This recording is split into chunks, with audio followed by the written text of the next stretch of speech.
Introducing the Chronomancer. The Chronomancer was actually the first of the elite specializations for Heart of Thorns to be revealed, and actually then beyond that, the first elite specialization altogether.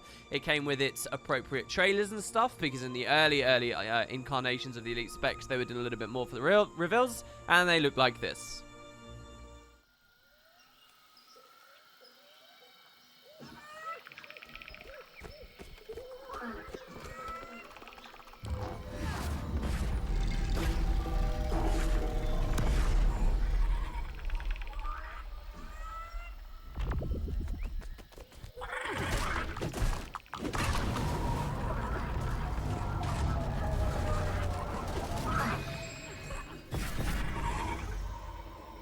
So the Chronomancer was actually a really fitting and good elite specialization to start off, well, I believe. It was based on the Mesmer, already a pretty iconic, unique Guild Wars-y thing that has that entrenched fandom. But also, this elite specialization was actually a cut full profession from the would-have-been Guild Wars 1 Utopia campaign that was canned in order to make Guild Wars 2 in the first place. So it had that fan, old history to do with it, where if you were looking forward to Utopia or you liked the sound of what Utopia was going to do, but you got Guild Wars 2 instead, well, now you get the Chrono at the same time. Chrono, simply put, is the idea of a time-traveling elite spec, though the devs have always been kind of hazy on the lore and what that actually means, whether it's the illusion of time travel, whether it's just snatches at time travel and the concept.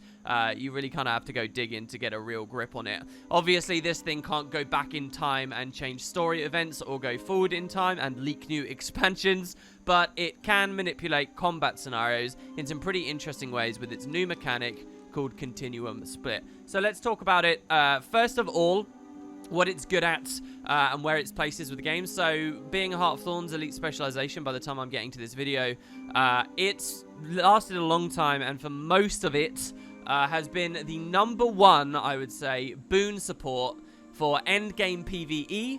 It's been an excellent boon support in World versus Worlds, and really being top dog in those positions, especially the raiding scene and the PvE scene, has made these things always in demand. Not too many people really like the theme and the flavor and instantly gel with the idea of Chrono, and a lot of people would rather play DPS instead of, supporting massively by throwing tons of quickness out and whatnot.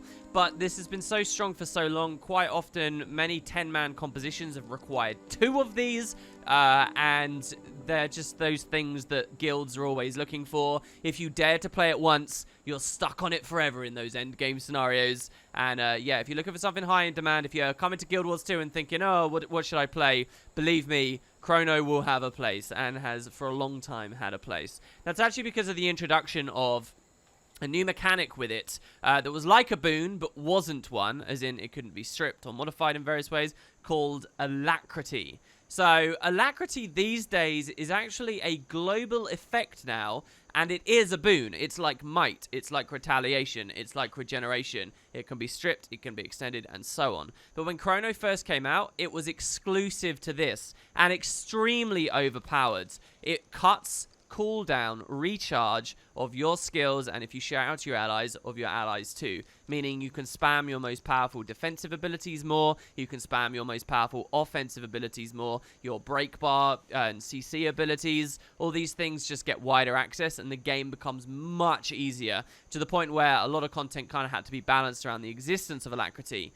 Alacrity, with the way it was originally implemented, I think was pretty terrible. It was way too strong, and it should have been seated in the boon system from the very beginning, and essentially over the years that's what we've seen happen. Alacrity's been nerfed in efficacy multiple times in an attempt to bring it a little bit more in line, and it has become a standard boon. Becoming a standard boon actually meant that Alacrity is no longer exclusive to Chrono. It was for a long time, now it's not. And you will have had a slim chance of seeing it before getting Heart of Thorns. If you're a thief and you steal plasma from a ghost or from an enemy Mesmer in PvP, When you activate it, you get all boons. Alacrity's on there. If you're a ranger that forages, you can get Alacrity there through some minor interactions. The other class that has it in good abundance is the Revenant, which also is a Heart of Thorns thing. So before you get the Heart of Thorns expansion, your access to it is limited, you know, aside from other people casting it on you.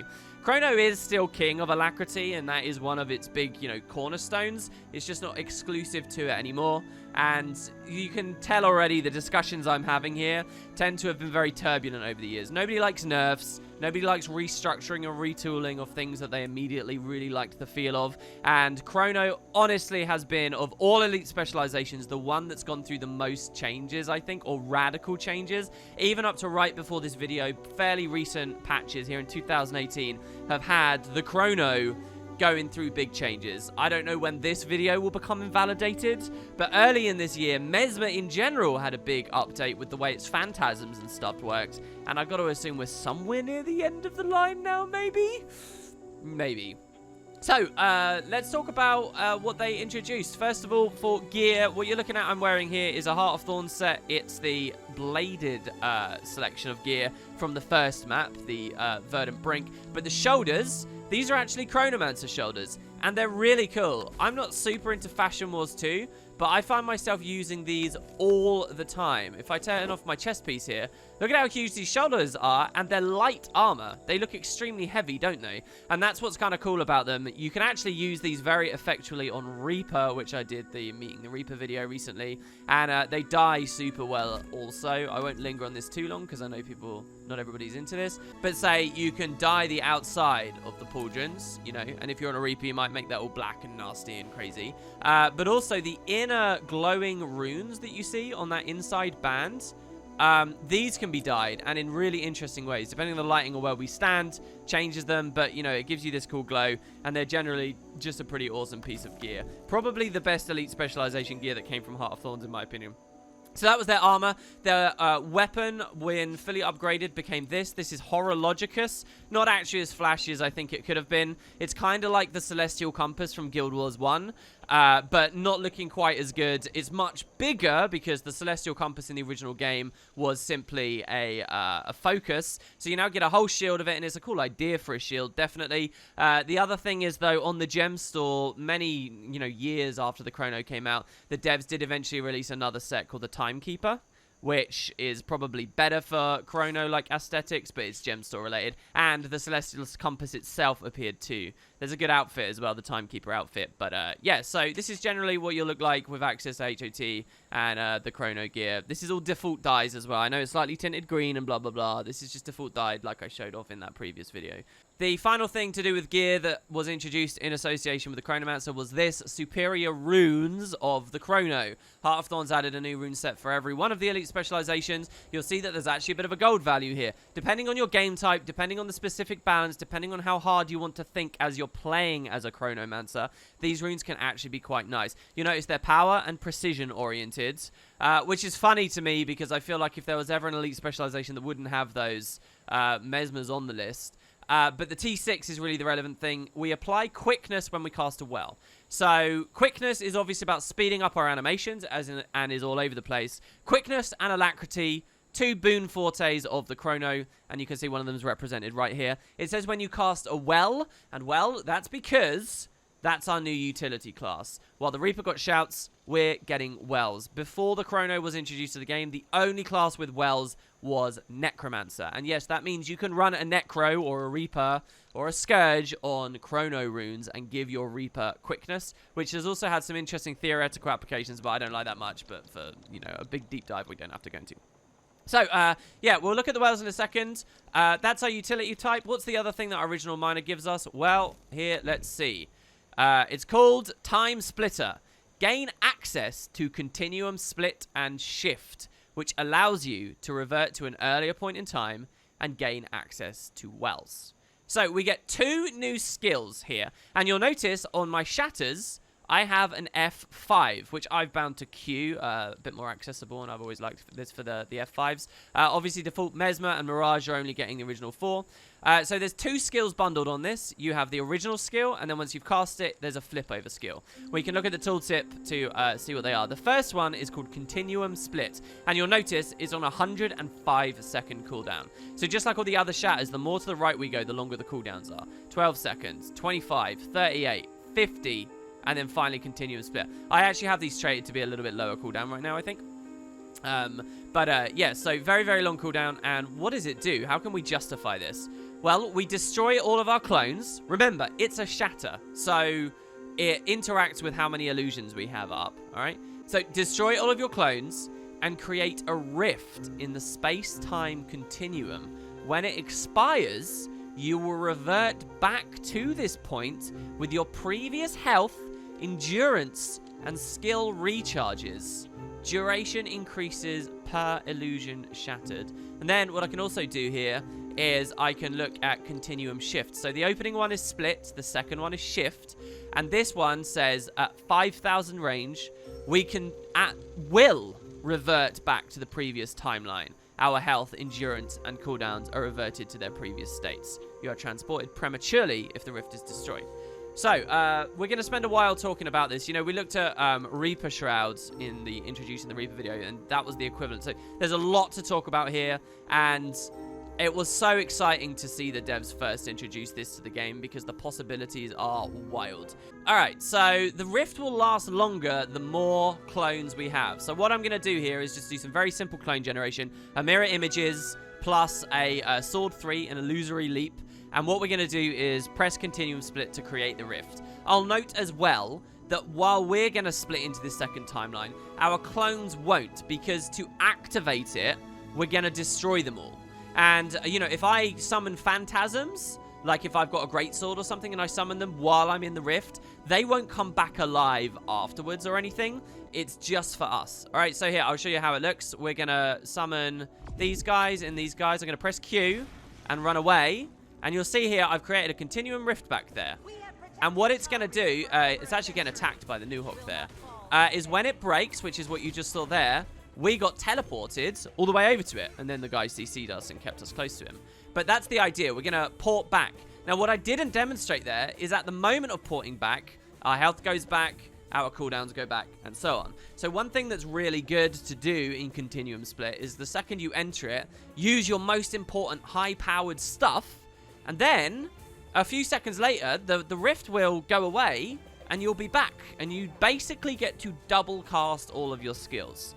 And that's really what I originally was thinking of it as a mechanic, being a lot like double casting. You know, the original Mesmer had fast casting as a thing. Well, here you can pick anything you like, really, and double it. Or you can run like some obscenely high cooldown skill like Mimic. What's Mimic at these days? 75 seconds? And you can just resolve to only use it when you're in CS, or, you know, you can leapfrog and whatnot, to basically just drop your cooldowns. Look at some of the elites as well. I'm not sure how low the cooldowns are in PvE. So, like Moa here, Moa should have 180-second cooldown, but if I only ever use it while I'm in Continuum Split, I've just dropped a full minute off of its cooldown because I'm using it while it's here. That obviously has the trade-off, though, of if I get countered while I'm in the rift. That's it. So a really interesting mechanic is that rift I targeted can be DPS'd and broken. And I remember hoping that this class, there'd be like a lot of that kind of counterplay in PvP. The truth is, though, that it's such a short duration anyway, and Chronos manually leave it so often anyway, that the idea of hitting it to break it prematurely isn't much thing in a game. And when we've seen Chronos have got very strong in the past, the devs have never really tweaked the health of it to counterbalance with stuff like that. They've instead just hit traits and things directly, which in my opinion hasn't been as fun, but hey, that's what they've gone for. So here, I'll show it again. This time, what I'm going to do is I'm going to let this Shadow Leaper attack me, and I'm going to be on really low health. Then I'm going to Continuum Split, and I'm going to heal. Now, what will happen there is I'll heal myself, but a few seconds later, I'll return to the original timeline where my health was low again. But my heal will be back up because I've gone back in time. Does that make sense? So, and this is really, if you're getting a bit confused, that's like the beauty of it. Okay, I did that too early here. But look, if I heal with the well, if I just spam all my utilities here, when I come back in time, look, I get the heal back. And everything's all good. You'll notice that the stealth stayed on me as well. So, by the way, boons and effects don't really exist within this. You won't, if you were stealthed when you entered CS, you won't re-stealth when you teleport back. The stealth will just continue leaving you as it normally would, as will all the other boons, alright? You don't if you had every boon in the game when you pressed Q or F5, you won't regain every boon in the game when you come back. It's explicitly what the devs say here. You revert back to your original position, health, endurance, and skill recharges. Yeah, dodge rolls are another thing, actually. You can, like, continuum split, double dodge, leave it, and then double dodge again for, like, 4 dodges in the row. No, that's a very PvE thing, which is what Chrono is mostly, you know, most people think about. But yeah, so there you go. That's CS. There's a lot of different prominent things to talk about with it. As a shatter, it does gain the benefit of various shatter traits, as I already said. And the ways you can play with it are fairly substantial. One of my favorite little interactions in the game at the moment, as far as the raiding scene is concerned, and it causes wipes and can be a bit of a frustration for people, but I think is very pure and correctly done, is you can get yourself killed with Continuum Split when it comes to big one-shot mechanics. Like, the first wing that was ever released has a boss at the end with a big flamethrower wall, Sabbather, and if you're not careful with Continuum Split, it can port you back towards the wall. There's, like, all fun little things like that you got to think about. Essentially, Chrono is a game of getting your biggest and best stuff in this so you can cast it again outside of this. And you can, you know, double mower if you want, or you can go for the more long-term attritive play. It's kind of your call. So, that's the unique mechanic. Let's look at the wells now. So, I guess I'll just load a ton on here. And let's see what we've got. Now, the wells are really interestingly visually themed. I'm going to drop this well here, and you'll see, as we place it down, it looks like a clock that's ticking. And that's kind of the thing with all of these. This was also pretty exciting. Every well has the minute hand, the seconds hand appearing at a different place, I think. And I really like that idea of them, but I have to say sound effects, I've always loathed these. Because chronos are everywhere and relying on wells so often, it mostly means combat in organized scenarios is a horrible, messy clunk of these well sound effects going on and on and on and on and on and on and on. So while I really like the idea, there is that little part of it that I have to say, I know it sounds arbitrary, but I have to include in this video that I actually loathe about wells. Anyway, let's talk about how good they are. First of all, we've got the Well of Eternity. So before this, Mesmer really only had selfish heals. Here we get create a well that rewinds time, removing conditions. When it expires, the well heals all allies in the area. So Continuum Split didn't really interact with that stuff. Well, here you get a team rewinder that kind of is. It's supposed to be like a cleansing thing, right? You'll notice it's also a light field, which means if we blast in it, we do more cleanse. We get light aura if we leap out of it, which, you know, is more condition damage reduction. It's 3 pulses, so 3 conditions cleansed. And here's the other thing. It splits with a lot of heals. You know, if I cast Ether Feast, I get my full packet right then and there. With this, you only get half the heal at the start, and then you have to wait for it completely to end, and then you get the other half.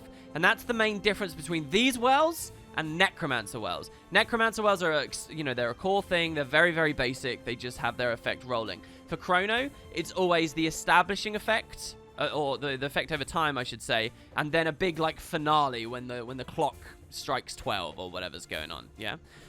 So you got the Well of Eternity. This is a good skill depending on the scenario you're using it, especially if you want to trigger like Chrono runes or any other synergy you like.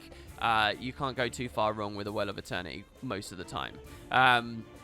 Moving on, like the numbers are balanced so that, you know, it's always felt all right. Moving on, we've got the Well of Recall. This one's really iconic. Lots of Chronos will use this. Remember, Alacrity is really what it's all about. You want to put a lot of Alacrity on yourself and your allies. If you're in that situation, mostly a PvE perspective, well, this is a great way to do it. Well creates a well that steals memories from foes, damaging and chilling them. When it expires, it restores memories to allies, speeding their skill recharge. So you might think chill and Chrono, is that not really weird?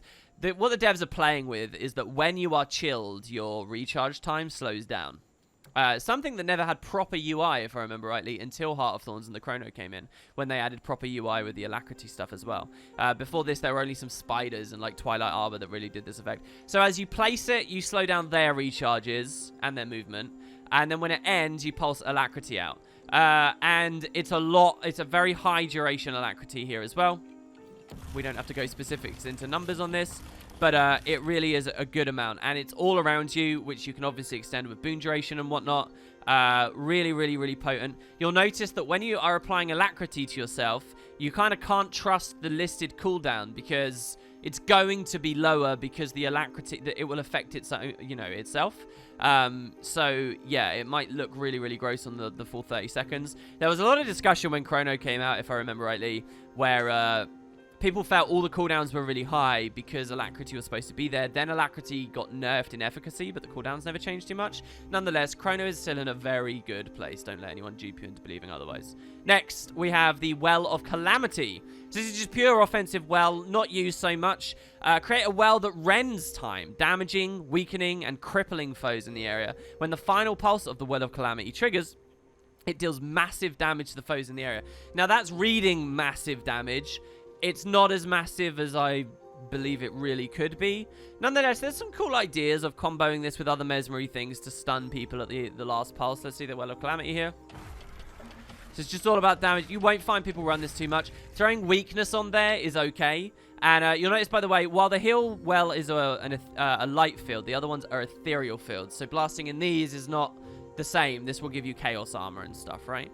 But yeah, cripple and weakness. The idea is that the cripple...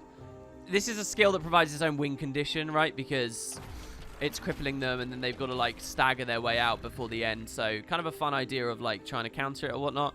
Honestly, this well, of all the wells, this is probably the one that's seen least usage over the years. But it's alright, it's just... for how low the pulse damage is, the finale damage isn't high enough. Like, either give them more of a middle ground or really make it very interesting and push the final tick higher. Maybe a little animation refinement as well to make it easier to see. Because in combat, there's a lot of visual bloat that comes from wells as well, honestly. And just from wells. But hey. Next, you've got Well of Precognition. This one's really strong in PvE. Lots of people use this. Create a well that gives allies the ability to see the future. Do you like how the devs are doing the flavor lore in the tooltips? Allowing them to block incoming attacks. When the well ends, allies within the well gain endurance. So that's 30 endurance. It's almost a full dodge you're giving people at the end of it. It's a stun break for you, not for them. But this is extremely powerful because so you're seeing the stability on there. You might get tricked just mousing over the tooltip very quickly here and thinking, oh, I've got a stab well? That's crazy. No. They haven't given you a stab well. What that stab is there is because it's a stun break skill with a cast time. So they want you to be able to stun break and finish the cast, because otherwise if you get interrupted, it just feels kind of like... You see there's a lot of skills like this across the classes, like Stomp for Warrior, for example. What it's actually about is the Aegis, okay? You create it, and you pulse the Aegis down. Now, this has got some extreme synergy and use with other boon application things that Mesmer has available. And this can save you from, in raids, very specific mechanics that you can't invuln through, but you can block through. The Wing 4 final boss, Deimos, comes to mind. You can drop this down to keep yourself and your entire subgroup alive because you've just splashed that Aegis out to lots of different people. Obviously, most of what I'm talking about here is comboable with the core Signet of Inspiration, by the way, which is a staple for any PvE chrono, because you give yourself quickness and alacrity and Aegis and all this stuff, and then you just spread it to all your allies with Signet of Inspiration, okay? That's like a really common thing. It's not exclusively chrono, but yeah, so that's something that you'll find people using with the Well of Precognition quite often. I really love the Well of Precognition. This used to, as well, when the game first came out, cause everyone to evade around you, but then it was deemed that was too OP, and I kind of agree. Last but not least, we have the Well of Action. So we've got our Alacrity Well. There is a Quickness Well too, which you're definitely not forced to run. There's other ways of getting quickness, and then spreading it around for the Signet. But check it out. Well of Action. Create a Well of Delayed Time, damaging and slowing foes. When the well expires, time snaps back, granting quickness to allies. So this slows recharge of your enemies down and speeds yours up. This slows activation of your enemies down with the slow condition and speeds yours up with quickness, as you can see here. I really like this well. Slow as well became a much more formal thing as soon as Heart of Thorns came out, and it's one of the things that you'll see Chrono has access to in abundance that no one else really has so much access to, slowing other people's animations down. Very little damage on here, but the quickness is a good chunk, just as the Alacrity on the other well was a good chunk. So there you go. Those are the wells. They're all really powerful. They're all really good in their situations. The only one that's a little bit lower on the list is Well of Calamity, but when you think about how this entire specialization is flavored and geared around, it might make sense they don't have a nuke utility skill, right? Maybe then the poor balance is the concept for this skill altogether. But having a bit of variation in there, you'll see the devs do. Like with Reaper isn't about minions, but they gave it a minion skill anyway. And, you know, the game is easy and forgiving enough that if you're just running around in PvE normal gameplay, all right, I've talked a lot about raids in this video, and that's because this is really a big defining thing for Chrono. But if you're just running around, there's nothing stopping me utilizing this in a fun way against these new Hawk and whatnot. And as you're training the specialization, I don't actually know what the wheel looks like, but you might get that well first or really early. You do. It's the first well you get, right? So as you're gaining your points, if that was a bigger mechanic in the game that lasted longer and stuff, you might find yourself using this more. Anyway, so you got that. The final well is the Elite, of course. And I love the flavor and theming of this. I geeked the hell out when I first saw this. Gravity well. Hello. Create a powerful well. And remember, Necromancer wells, which were the only ones that existed before now, didn't have an elite well. This is the first elite well in the game. It says, create a powerful well that warps space in an area, knocking down, floating, and pulling foes caught in its event horizon. When it expires, foes still inside the well take heavy damage. This thing is awesome. I'm going to cast it on the Itzel over here to show you all its different effects. And watch the Itzel. I'm going to cast it like on the side of the ring so that we see what happens to him. He gets knocked down. He gets floated. He gets pulled in. And then there's a final big hit. It's brilliant. I love this well. Huge break bar damage. You know, in an AoE capacity, extremely strong in PvP scenarios. If an enemy goes down, you can cast this over them and, you know, collapse and pull and throw everyone around. You notice that's got a float on there. Floats prior to this really were only an underwater thing, but they do have it. Once upon a time, that float used to send you a lot higher in the air. But it doesn't quite so much. And now you're looking at a dark field, right? So you can blast this one for blinds and things, which is something you otherwise wouldn't necessarily have access to. So it is got an interesting juxtaposition with core Mesmer. When your main consideration with the game is raiding, right? You're fighting a single boss, so the AoE thing isn't really so relevant, which quite often can mean that Moa looks better, because Moa is heavier break bar damage than even a full gravity well, I believe, right? But the cooldowns are different, right? So Gravity Well will actually come up more frequently every 90 seconds. And then, you know, you're putting Alacrity on it, so it's coming up quicker than that in theory, right? Meanwhile, Signet of Humility is all the way up at 3 minutes and really should be paired with Continuum Split instead. So, you know, that's a little bit of a decision that Chronos will often find themselves making in that format. But most other places, Gravity Well is my preferred. And now here's the final beautiful thing at the end of all of this. Everything I just said, remember, you can double cast.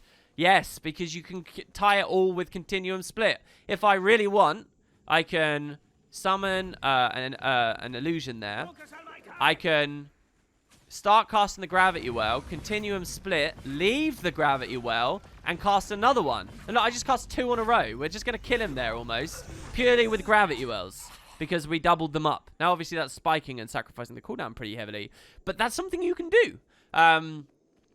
You'll also notice, by the way, a small technique, I guess I could have talked about at the head of the video with the Continuum Split thing, is quite often you want to there's a cast time on your skills, so you want to, but Continuum Split is instant activation, so I can cast the well, and at the end of the cast time, that's when I press F5. I press the 2 buttons together, basically, right? I use this first, then F5, and I still end up finishing the cast in the different timeline, which will still save it. And that can save you enough time to get more spells out while you're split, right? And little minutiae and stuff like that. If you enjoy that, then Chrono's got it in abundance for you. So yeah, that's the wells. And a final reminder of the runes, which means any of these can be given you quickness too. that then you splash out, say, with a signet. But getting quickness, you know, on your shatters and stuff might be a better way to do that. We won't go into, like, these videos have to stay kind of broad so that they're relevant over all the years. So I'm not going to talk about really specific things that might change over time and, you know, whatever. Anyway, so there you go. That's the skills, that's mechanic. What we have next to look at is the weapon, which is the shield that you can see I've had equipped. Really powerful.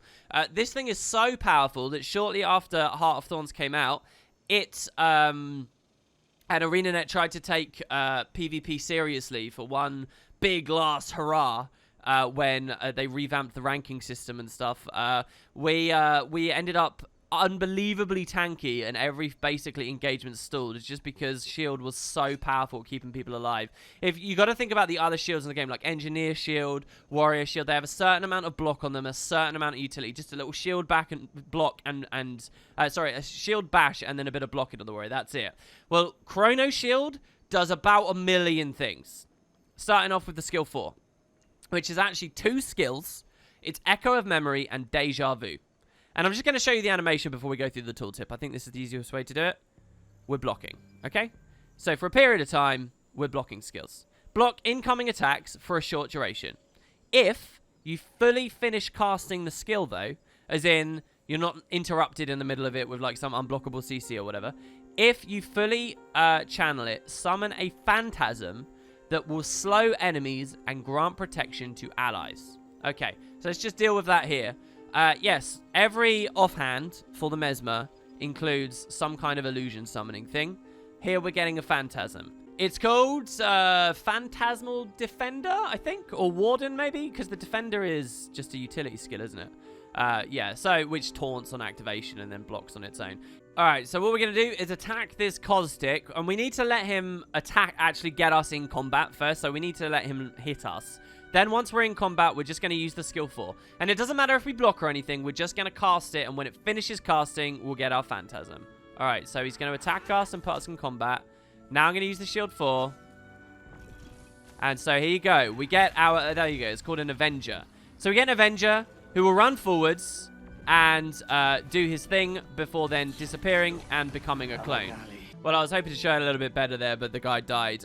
Basically, it will run forward, it will do damage, and then it applies protection around it to defend us, which is kind of in theme with the shield. Once upon a time, it would actually pulse Alacrity around it, and, you know, on the old Phantasm system, it would continuously do that. And playing Chrono was an exercise in getting your shield Phantasms up as fast as possible, and then everyone crowding around them. It doesn't work that way anymore, and it's not such a relevant thing, but that's what the Avenger is, and it is protection, right? Which then, once you get the packet of protection, you can Signal of Inspiration, and you can see just what a wide boon range this class can actually deliver, right? If the skill fully channels, summon a Phantasm that slows enemies, grants protection to allies, and then we have the final thing. Why is it 2 skills, WP? We've already kind of seen it's 2 skills because it's block, and then there's also a separate skill that fires that summons a Phantasm. Well, here's the other thing. If you block, you can do it again, and that's Deja Vu, okay? So what we're going to do is let him attack us to get us in combat. And then what? He'll probably teleport away in a second. They're really unpredictable. There it is. Okay, so I'm going to block. And look, it's just become another skill. And I can do it again. Now, our first Phantasm didn't work there because he was too far away. But there, our second time we did it, look, you get the Phantasm again. So you actually get double Avengers. And you can get double the block duration. Now, just having that mitigation for that long is really huge. It's actually kind of hard to counterplay as well in PvP, just because so many animations and skills and things tend to get fired in big team fights. The Chrono is very often likely to get both Echo of Memory and Deja Vu. The counter is a cool idea. If you can unblockably knock down the original one, they won't get the second, or if you can just stop attacking altogether, they won't get the second. And it is important to deny the second, because that's another Phantasm, which is another clone, which is more shatter value that's going to come afterwards, and more X, Y, and Z, right? So it is actually one of the more fun interactions in the game, especially in 1v1s when you're fighting a shield Chrono, to not attack the first shield if you can help it. And as a Chrono, playing as a Chrono, you want to like do it at a surprising time or in the middle of someone else's AoE that's rolling or whatnot. So already the skill 4 is like a really complicated thing that does a lot of stuff. Well, we also get Tides of Time, which is the skill 5, which you also notice on a reasonable cooldown. And it looks like this. I'll read it. I'll show you before we read the tooltip. It's this beautiful wall that charges out and comes back. The wall's doing a lot of things, believe it or not. Launch a wave of temporal energy that damages and stops enemies it passes through and buffs allies. Then the wave returns, and if you touch the wave when it returns, the skill recharges quicker. Okay, and also not written by the tooltips is the fact that this blocks missiles. So I can demo this. One of the I love this area of the map of the expansion, but also one of the reasons I wanted to come here was because of this Shadow Leaper. I'm going to cast my skill 5 at him when he does some bow attacks. So we're going to wait for the next ones here. Ready? And I'm going to use this. Come on. Yeah, it worked. So you saw the red AoE there, but his projectile did actually get dissipated in midair. He hit me with a lot of stuff. That was kind of hard to demo there. But he was going to drop an AoE, but it hit the shield and dissipated. So that's a fun thing that people often forget about with this skill. But it's extremely powerful as a CC ability. Because when it says stops enemies, that sounds, but look at it. It's a stun. It's a 1 second, full duration, 1 second stun. And you can land it twice. If we go to this sleeping flopper here, right? I'm going to cast the shield 5 behind him. It's going to stun him on his way to me in the air, and then it's going to stun on his way back. Even there, it actually, it went through me and went all the way back to its original position, and we got it twice. And that guy CC's really hard. There's a reason on this video I haven't really been engaging on him very much. So, it's just, and like, you got to think of this as, if you're landing those stuns, and it's very easy to, it's almost like you're blocking again, in like small scale situations, because whatever it is that's hitting you isn't going to be able to hit you anymore, and you're just chaining the defense. So it's just such an absurd amount of stuff loaded out in this kit. It also solidifies the Chrono's position as a good break bar damager as well as boon splasher. So it gets both of those roles very well here in that it's, it's got the very powerful CCs on the gravity wells, it's got very powerful CC on high shatter diversions, and it's got Tides of Time. Which is just a lot of stuff to have available. There is Alacrity on it too. When it said it gives boons, this is giving boons to all my allies and myself if I walk in it. You see, actually, I got the you can only get the Alacrity once, so I get it when I cast it, right? You can always try to run into it to make sure it recharges quicker. It itself is a combo field. A big thing with the Heart of Thorns Elite Specializations is the animations themselves are fields, quite often like that are moving, and this is one. And I think that's most of it. And, it does a little bit of damage as well. But yeah, Tides of Time and Echo of Memory, one of the most heavily loaded kits, I think, that they introduced with any specialization, elite specialization to date. It's kind of nuts, to be honest. And we'll get to some fun other offhands and things with other elite specializations as we go further forwards. So there you go. That's all of the skills. They're all very layered. You might think we have less because we don't have a whole shroud to go through here, but there is a lot to talk about. Let's lastly round out with traits and see what we've got. Well, first of all, miners. So these will always be available. We get access to our stuff. We've already shown this off. Moving on. We have Flow of Time, and you've been watching this all video. Gain Alacrity for each clone you shatter. So all of our shatters are now Alacrity generators, as you can see. This is only for us, but what I can very simply do is shatter and cast Sign of Inspiration, and now I've given it to everyone, right? Like, just as basic as that.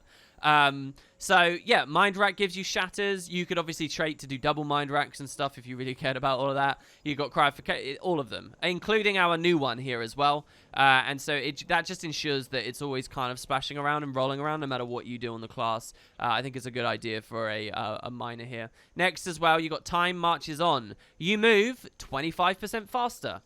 Honestly, that would be enough, I think.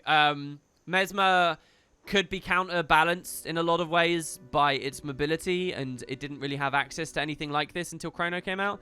Well, not only do you get permanent 25% move speed, a little bit less relevant now that mounts are in the game and whatnot for a lot of formats, but also the duration of incoming movement impairing conditions is reduced by 25%.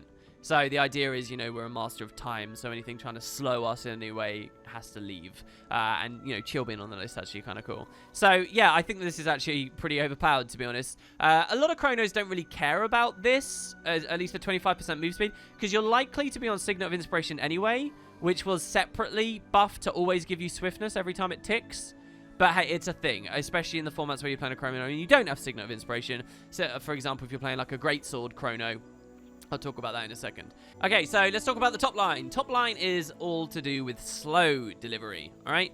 So this was kind of a new condition. Mesmers was supposed to have an abundance. Honestly, slow wasn't as game-changing or relevant in the end as I was hoping it was. It is cool and it does do things, but this line is going to seem more limp in comparison to others, I think. But I do have some stuff to say about it. First of all, delayed reactions. Interrupting a foe slows them and grants you Alacrity. So, you're a Mesmer. You've got a ton of interrupts. Even if you have no attempt to actually interrupt whatsoever, you're going to have diversion, right? So, yeah, you can get a little bit of extra slow, and what that hopefully means is your next interrupts are easier to land. There was a cool sense as Chrono was coming out that this was going to be like the interrupt spec, and I was a huge fan of interruption-based Mesmer gameplay in the original, like psychic distraction and stuff. In the end, I didn't really feel that come through. But, yes, you do have that, and you get Alacrity out of this too, another packet you can throw around. Next, Danger. You'll notice, by the way, this isn't listed as having a cooldown. It's listed as having an interval. I'm not sure why. Maybe someone more knowledgeable in the comments can talk about that. Next, Danger Time. Gain additional critical hit chance against slowed enemies, and your crits deal additional damage to slowed enemies. So basically, if you have slow on them, you're hitting harder. And I'll tell you what, this is actually an okay trait in some formats. There are some interesting DPS-y variant Chrono builds that have fun with this. And in open worlds, I have fun with this as well. In living world and story and stuff, I have fun with this. It's just kind of one of those things that actually allows you to do a bit more damage. Pair this with really offensive weapons. So you get Danger Time, and your game is to try and keep slow on as much as possible. I'll note as well, by the way, I can't believe I haven't talked about it just yet. Time Warp exists as a core Mesmer thing, which feels super Chrono-y, doesn't it? It almost feels like Gravity Well should be core, or it should just be like Gravity Warp should be core, and Time Warp should be Chrono. But they never made that swap. Anyway, you do get a lot of slow on Time Warp. Time Warp is almost like more of everything you already have, so it's not always the thing you run, but obviously it has the synergies that you can imagine it has. But yeah, so you got Danger Time, and lastly, you got Lost Time. So this is Grand Master, and I think a bit undervalued by a lot of players. So every quarter of a second, you gain a charge each time we crit someone. After enough charges, our next attack will slow and do extra damage. Right. So if you actually look at my active effects, I've been stacking this all video. Every time we crit someone, basically, we're going to just keep ticking this up. Lost time. It'll go tick, tick, tick, tick as we're fighting. And the faster we're fighting and the more we're doing, the faster it will go up, right? When it hits 5, we splash out slow on our target, which then means we get the value out of Danger Time if we're running both together. But the other thing is that flat damage on it as well. That next attack after we tick up to 5... actually is considerable damage. It's only reading as 400, but there are some really fun range DPS-y builds you can take into competitive settings that are fairly gimmicky, right? But where you play a Chrono that is actually just ticking up lost time and can over time hurt hard. You know, I've been fighting Chronomancers that have really wrecked me very quickly. I'm like, how the hell have I done that? I look at my combat log, my damage log once I'm dead, and I see I've taken thousands of damage of lost time. So it's really fun, and obviously Greatsword as well is like quite a fast striking thing with its autos, which means you just stagger this up and up and up and up and up. It is reliant on you critting, so you do have to be precision and power based to get value out of this. But definitely it's a possibility for a kind of a glassy, fun Chrono variant. Maybe slightly too, maybe the community is right and it's really not that great, which is why people don't talk about it much.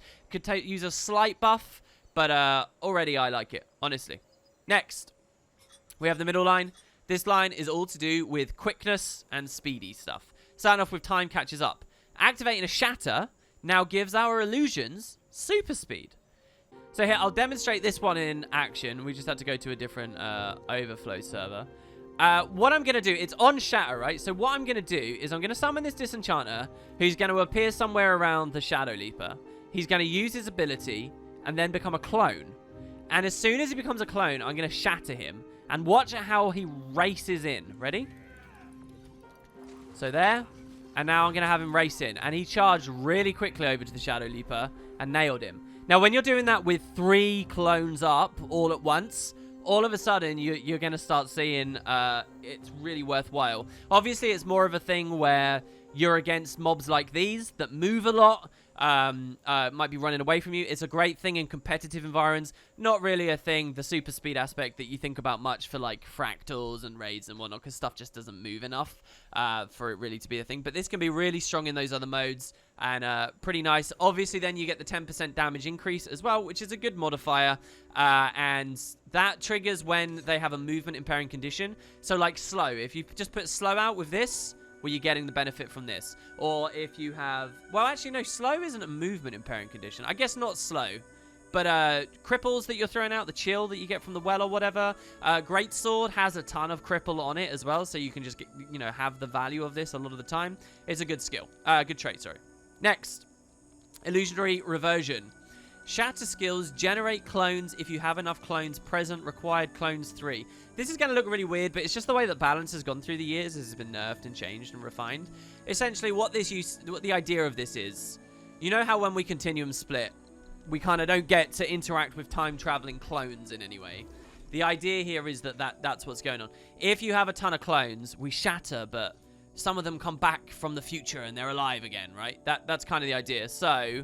it used to trigger very, very easily and freely, but the devs realized it was way too much clone generation, so they've nerfed it. Basically, if you have a maximum triple shatter, you get a clone back. And it is strong, but that's the idea. So I need all 3 clones up for this to be a thing. So I'm going to mirror images, sword 3, and then shatter.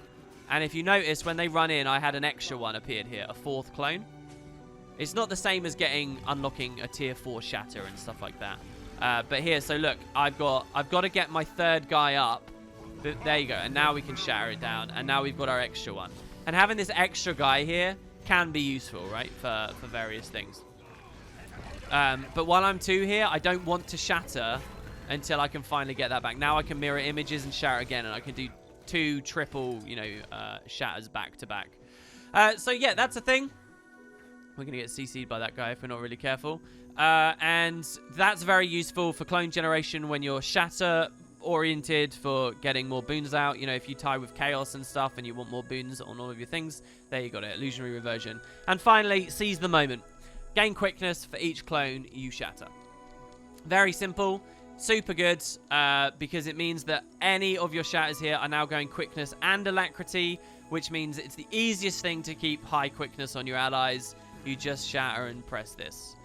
Or that's how it was for a long time, right? And yeah, so if I just roll through my shatters here, look at all of this that I've given with minimal boon duration on there as well. So just tons and tons of stuff. This Grandmaster is very clearly all about the boons spending, and it's as strong as it reads. Next, we got the bottom line. Well, next and finally, actually, Jesus, we've gone through this very quickly. We have a line that I think once upon a time was to do with Alacrity, maybe. But I think the changes have sort of shoehorned it away. So let's just see how we go. First of all, all's well that ends well. This is Wells heal allies when they end. This used to be, I think, Wells gave Alacrity when they ended, which meant if you loaded a ton of them up, just think about that, right? How much you were able to splash out constantly. But yeah, now it's they heal when they end, and it's actually good healing. It really is good healing. I actually really like this trait.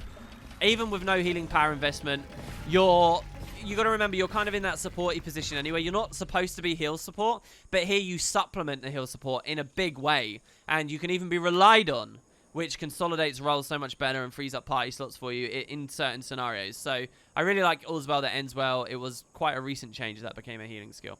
Next, improved Alacrity. This is very recent as well.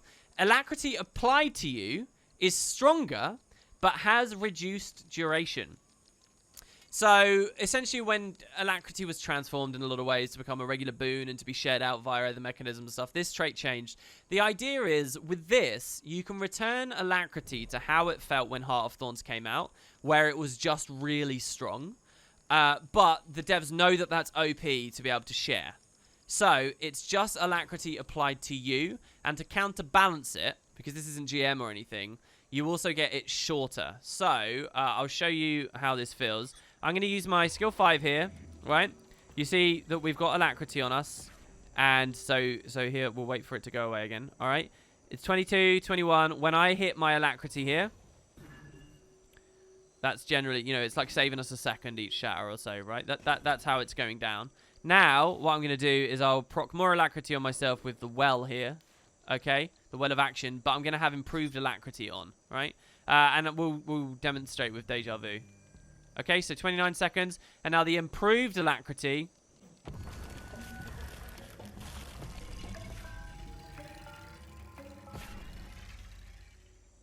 You'll see it ticks down a lot quicker. It's stronger. I really like the idea of this trait. To be honest with you, I haven't really played with it before. And looking at it here, it doesn't feel as impactful as I was hoping it was. But, yeah. And now we got the skill back. By the way, most of this video, you see all these little cuts I've been doing? It's to get cooldowns back. And I'm always just spamming all these shatters all the time just to get Alacrity. So, yeah, it kind of shuffles Alacrity to being into more of a burst cooldown reduction thing than having to wait the full duration. Useful if you fear that your Alacrity is going to get corrupted and you still want high value on it. Next, Chronophantasma. This is the most fun trait by a long way for all of Chronomancer to me. And it unlocks all kinds of fun things. It's very powerful. It's similar to this trait here, Illusory Reversion, which was for our clones. You know, you're spending clones and getting them back. Well, check this out.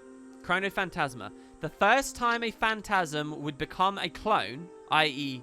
after a phantasm does its thing and it's going to die, instead of becoming a clone, it instead resummons itself and attacks again. But your resummoned one, the double one, will only do will do reduced damage.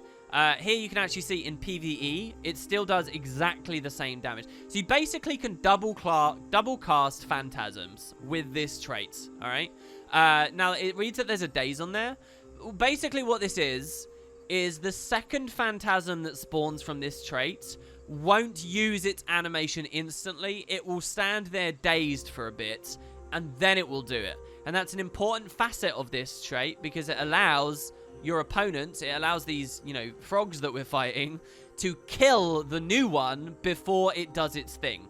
But if you don't punish the new one, you get, you know, the full value. So let me show you here. I'm going to summon a Phantasmal Disenchanter again on this guy. It's going to use its ability. And then it's going to die, and a new one's going to appear. He's going to be dazed, and then it's going to die. And what does that mean? We get to basically double class. You still only get the one clone, because instead of becoming a clone, they come back to life. But look at all this damage we did here. We just doubled up our Phantasm value. Now, you don't need me to tell you how many Phantasms there are across the Mesmer class in terms of utility skills and everywhere. There's a lot to talk about here.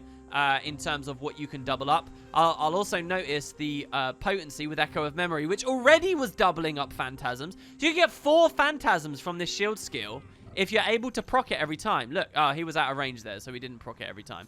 But here, we summon this guy. He's going to charge in, and then another one's going to appear. And he's going to charge in, and he's going to do his thing. So this is just so much generation and extra stuff for you. That will allow you to splash things out. My favorite synergy with other lines, and I appreciate I haven't talked about that too much with Mesmer, but my favorite is actually on the Domination line, and it's picking up what you may have played with already, Imagined Burden, which means that you double Greatsword, right? So, if I equip a GS here,